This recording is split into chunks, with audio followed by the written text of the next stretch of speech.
You're watching The Sports Objective, the podcast for Pirates.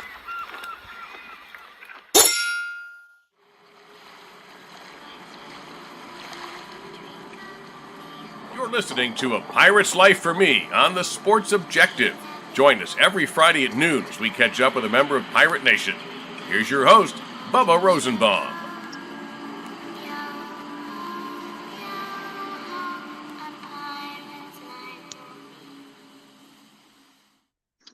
What is going on, Pirate Nation? Welcome into the debut episode of A Pirate's Life for Me here on the Sports Objective. NC State week. We're 24 hours away. So much excitement about this matchup between the Pirates and the 13th ranked Wolfpack.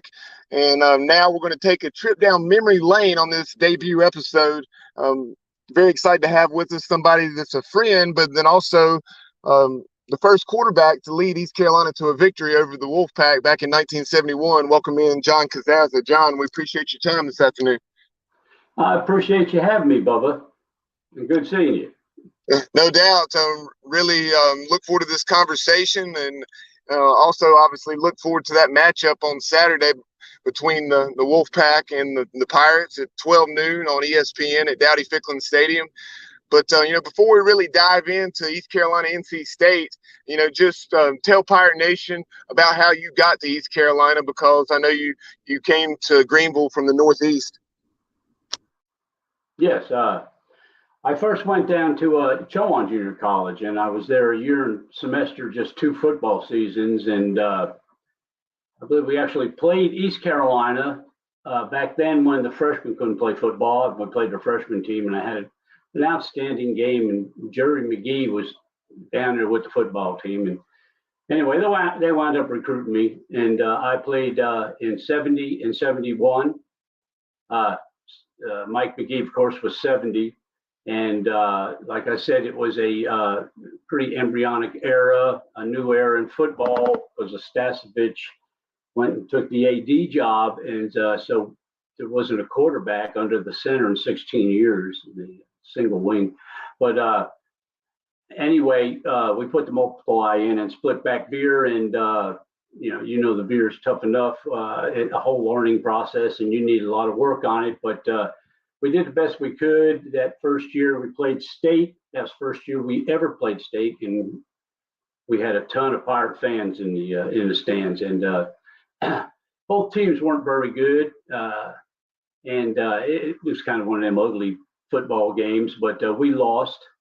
And the next year, in 71, we were much better. We found the people that left that were in the Stasevich era. We filled in with JUCOs also, and we got much better in the veer and in the passing game and stuff. And we executed very well that night. Our running backs, Billy Wallace, Les Strayhorn, the horn, and Crumpler got hurt early, and Rusty Scales came in and did some good stuff. And then Jack Patterson had a super game returning the football. He had about 140 yards, which helped a whole lot. And we just kept the ball, and the Veer will do that. And we wound up beating 31-15, and it was an awesome win. It was my biggest win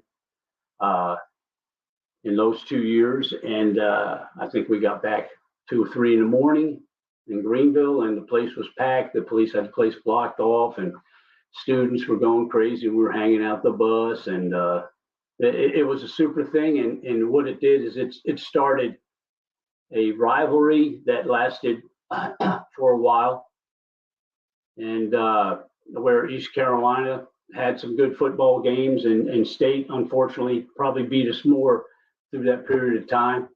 But anyway, the 1971 game was probably the foundation for what was to come at East Carolina football. Yeah, no doubt. And you talk about the rivalry. Obviously, it's remains a rivalry, but at the same time, it's different now. The programs typically play every 3 years. That's been the trend over the last 12 to 15 years. But prior to that, going back to 1970 to 1987, there were 18 consecutive meetings, with all of those coming at Carter Finley Stadium, and that was something that kind of going down a different path here, just from the perspective of the rivalry, is having made those 18 consecutive trips to Raleigh. East Carolina fans almost viewed it as a neutral site of sorts, from the standpoint of, hey, at least for the time being, that's going to be the way it was, playing at Carter Finley Stadium. And then in that 87 game, the goalposts were torn down. And it's easy to see the perspective, from the East Carolina side of things after having made 18 straight trips to Carter Finley. Well, that's true. And, the whole thing about it, whether win or lose and playing away from home every football game, the average crowd was around 55,000. And there was a whole lot of purple and gold. So it was just amazing. And that's why it became such a rivalry. But the incident that occurred in 87 was a little crazy. As students, and there were some fights, tore their goalpost down, and all that. So put an end to it until the Peach Bowl. What's the Peach Bowl? I believe so. But 1991 season, obviously January 1st of 92. Right. Yeah. And we came back, and a tight end made that great catch, and we wound up beating State. And I guess that kind of initiated, the next chapter in the backyard brawl thing, which they called it, and the book was published about that 1970 to 87, where it stopped initially. But it was pretty much that. And you bring up the crowds. Obviously, I think it was 46,000 as far as the capacity with the seating, as far as bleachers. But then you had the large bank, and despite the capacity being listed there, like I said, in the mid 40s, you had crowds well up into the 50,000s. And I remember, probably in the mid to late 90s, looking at a top 10 attendance for the state of North Carolina for college football, and something like 7 or 8 out of the 10 games was East Carolina, NC State. Yes, and that's because of that, the name itself, backyard brawl. It was such a rivalry, and the ECU fans, they almost felt internally committed to be at that football game, no matter what. And the atmosphere was simply awesome. You were talking about behind that goalpost on the field, and there were just people you couldn't see the grass. It was like that. So it was a big game. A big game for ECU and a big game for State for all those years, regardless of them being in that conference where there's a lot of tough football teams. That game specifically, it actually started a 3-game win streak toward the end of that 1971 season. And, as you took a look at that matchup, like you said, it was two teams that were, pretty hungry for a victory. And, what are your best memories of the atmosphere that night at Carter Finley Stadium before you headed back east with the victory? Well, that's kind of funny for me, because the time I noticed the atmosphere is prior to, in warm-ups and stuff. Once I play, it's just kind of, I tune that out, and I just get focused. I don't know if that's freaky, but I pretty much did that. But yeah, initially when I looked around, you talk about being a little shaky and nervous and everything. It raised that. I don't know how much. The place was just packed. I had never played in that kind of atmosphere before, so it was something else. And I'm just grateful that we all had a darn good football game. Back then, now you play 12 games. Back then, your regular season was 10 games. And both of those first two matchups between East Carolina and NC State occurred in mid to late October. And so that's something that eventually changed. I'm not sure what year, I can't recall right off the top of my head, when it began to be, pretty much the season opener. You had the much anticipated in-state rivalry to open the year. Yeah, well, like I told you earlier, it's probably good of course, we're in the same situation. Both teams are opening their first football game. And all you could hope for is let's not have any fumbles and turnovers that are going to really hurt our football team. And by playing state, let's hope they do. But, going from opening game, maybe we would have won more football games. Maybe we would have had a better opportunity to win that first game if we played them in October, as opposed to the first football game.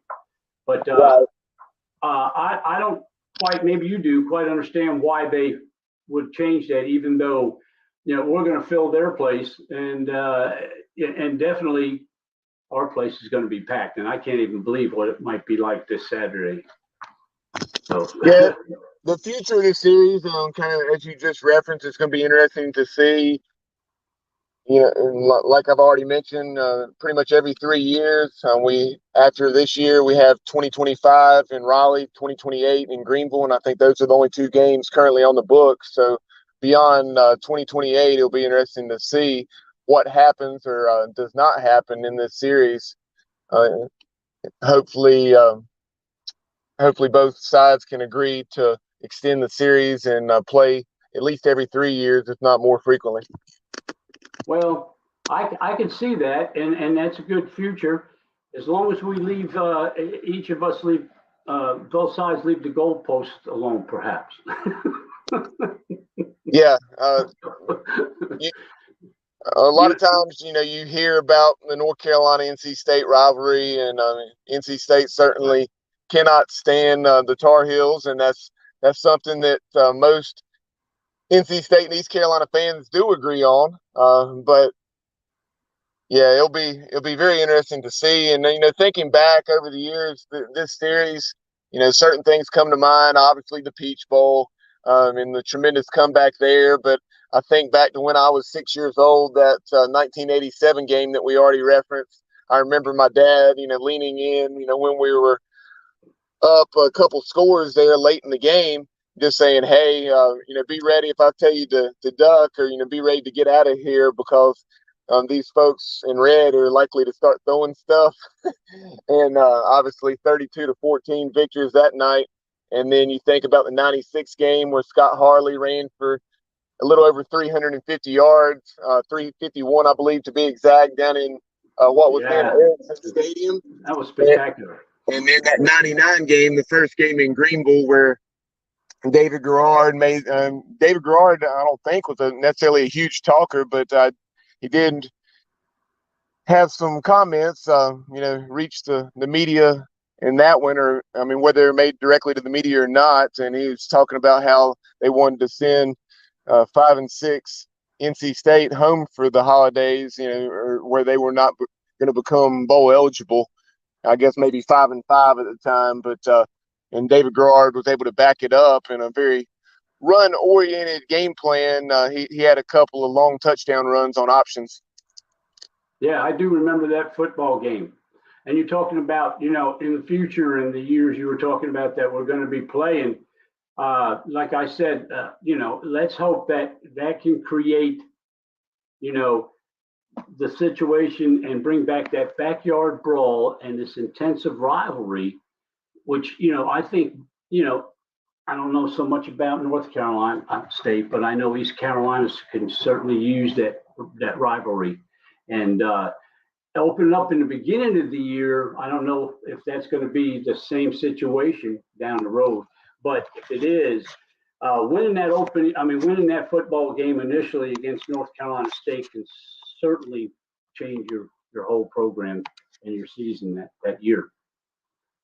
So it can be big, and it needs to come back, and it's starting to ease back. This is initial game here where it certainly can help that, and hopefully we can have an excellent football game. Yeah, we've been hearing for several months now, and I guess rightfully so. With everything NC State returns, such high expectations, and the possibility of having the best team in school history. You think back to some of those Phillip Rivers teams. I think one in particular won 11 ball games and defeated Notre Dame. I think it was in the Gator Bowl, and the Wolfpack really believe that they have a chance to win the ACC and maybe even, sneak into the college football playoff this year. Well, again, the quarterback, I mean, they were even talking about, Heisman initially, throwing him in that top group or whatever. But when you got 10 out of 11 starters back on defense, that's tough, because defense wins championships. You heard that before. As you, no doubt. Sorry, I had some lag there. But as you've seen in recent years under veteran O-line coach Steve Shankweiler, and as more talent has been brought into the program, the offensive line has steadily improved, and they'll certainly have their work cut out for them on Saturday afternoon against a very talented front for NC State, and they're saying the linebacker core may be as good as any in the country. It'll be a challenge, and and every game's a challenge. It's no different than if you were playing. I don't care, but it's a challenge. You play hard, and you go every snap, and you do the best you possibly can. And if they're that much better all around, then they are. But we got to play hard, like I said. And the biggest thing is no mistakes, fumbles and turnovers in serious position on the football field and those kind of things. And a clean game is going to help us. There's no doubt. But it's going to be tough. But boy, it would be a big victory. Hey, John, take us back prior to those 1970 and 71 matchups.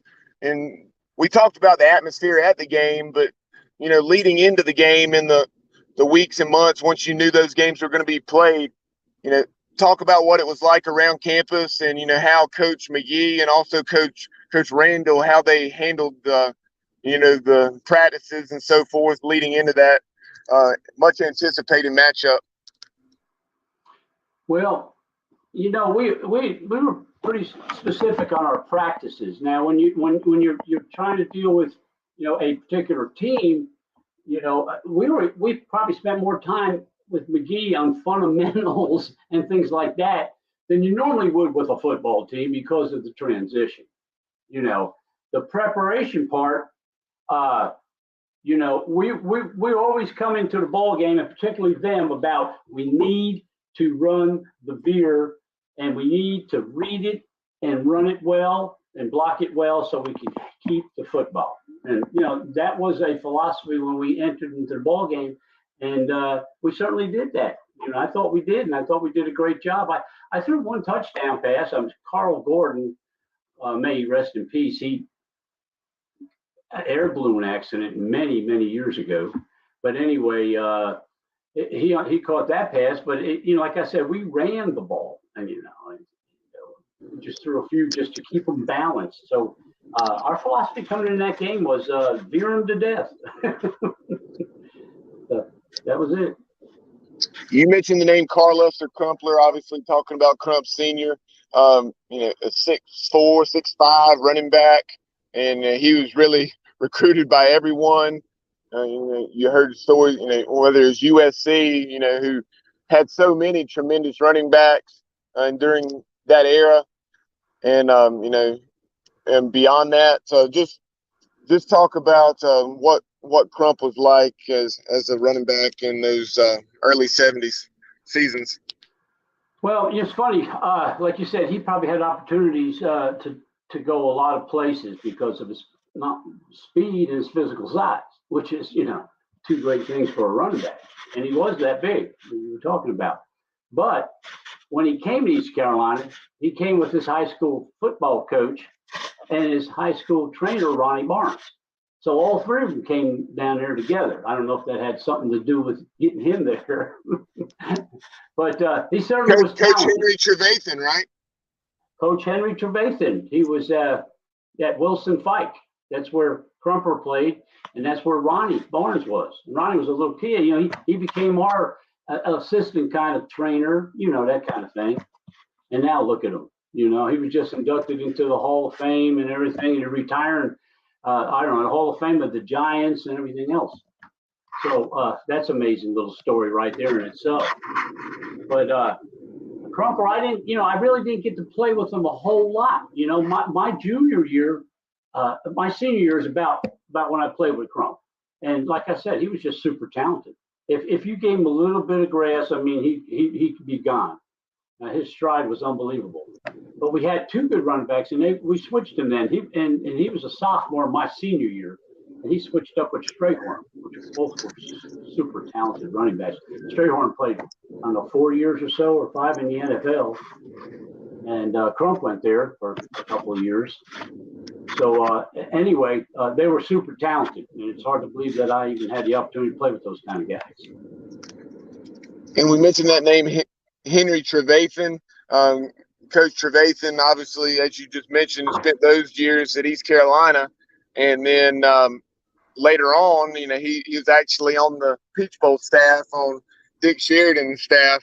A little nugget there for our viewers and listeners about Coach Trevathan, who's so well known and just really a legend in the state of North Carolina in the coaching ranks in the sport of football. And then, his son has spent several years now. I believe he may still be on staff for Dave Dorn in a off the field administrative role.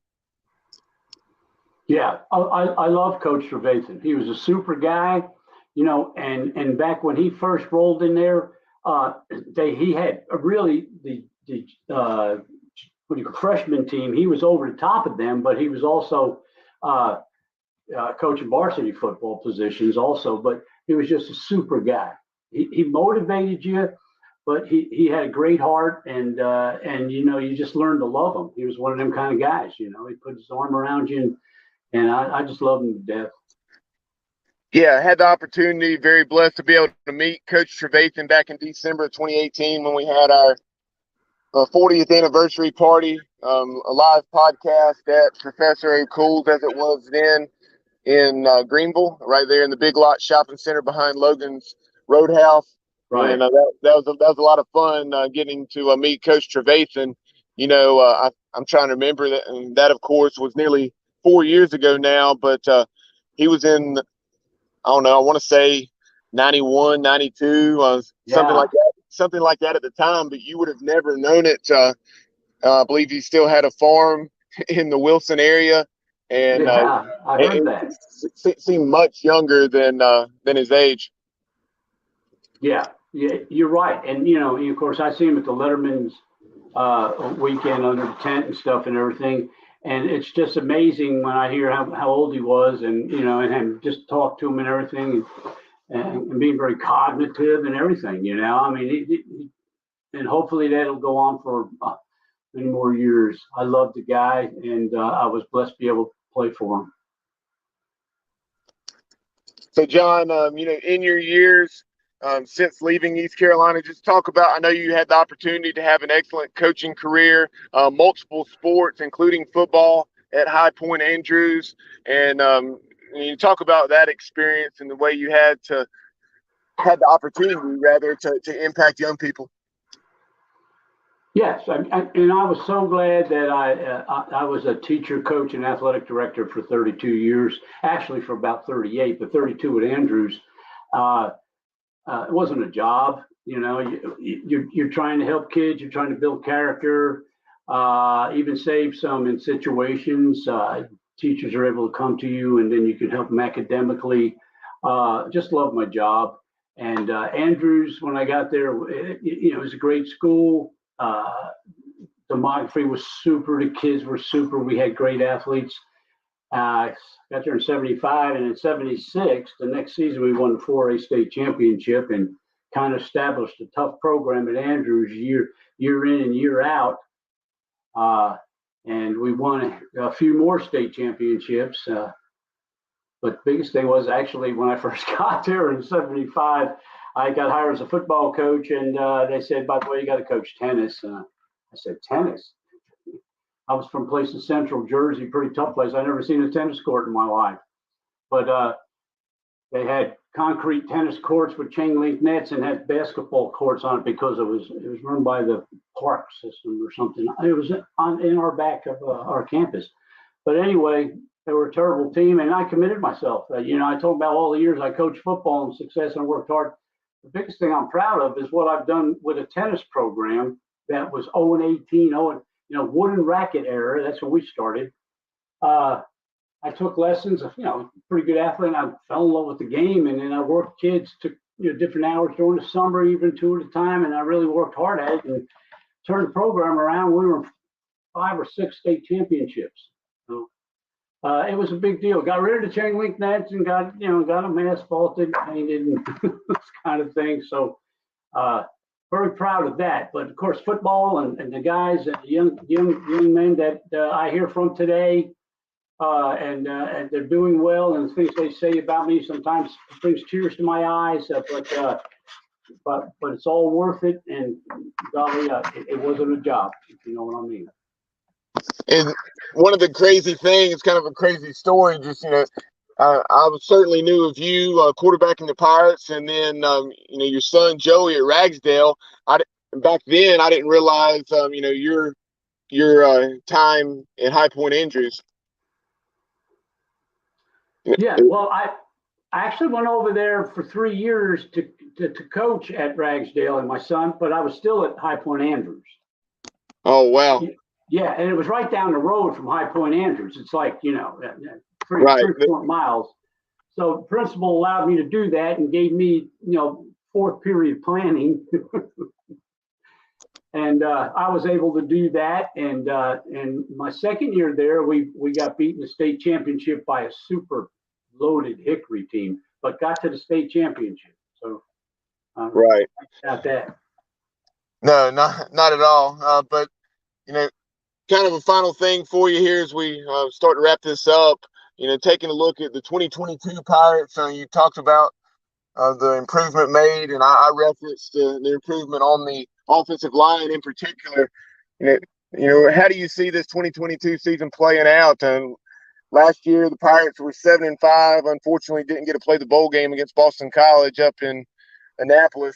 But this year, really high expectations, expecting to, definitely get back to a bowl and hopefully be a contender in the American. Well, I certainly do love their head football coach. He's a super guy. And offensive line, the improvement, I mean, how significant is that? That's super significant. And that's one of the places that, people talk about other skilled positions and stuff. But, if we open up the holes and we give them time, it makes all the world difference. So hopefully this season we can get a good start with this football game and build as it goes along. And I'm hoping for some great things and a Super Bowl game. Yeah, I think Saturday will, as we're recording this for full disclosure on Wednesday afternoon, at noon on Friday, 20 hours from kickoff between the Pirates and Wolfpack. As of a day or two ago, 2,000 tickets were remaining, and I think those will be, gobbled up between now and kickoff at noon on Saturday. Oh, it'll be packed. Yeah, it's going to be a tremendous atmosphere, the best atmosphere in at least 6 years, if not more. Going back to when East Carolina defeated NC State in 2016. But before we get out of here, I meant to throw this up a little bit earlier, but I have a blast from the past for you, as well as our viewers. I know you have fond memories of these pictures. Yes, I do. And look at that hair. It's amazing. And that scoreboard, it just tells it all how exciting it was. It was a super victory, and it'll stick with me forever. No doubt. Love taking trips like this down memory lane and hearing East Carolina letter winners talk about history and landmark victories. When a lot of folks did not think that East Carolina would be able to compete on such a stage, and where the program went after that under Coach Dye, Coach Emery, et cetera, all the way up through the 90s with Coach Logan and beyond. But John, really appreciate your time this afternoon. Really look forward to catching up with you this weekend in Greenville as the Pirates and Wolfpack do battle once again on the gridiron. Sounds good, and looking forward to seeing you. And save me a parking spot. Will do. Pirate Nation, that is former East Carolina quarterback and the first to defeat the NC State Wolfpack back in 1971, John Casazza. We appreciate everyone tuning in to A Pirate's Life for Me in this debut episode right here on the Sports Objective. And, have a great weekend, everyone. And as always, go Pirates.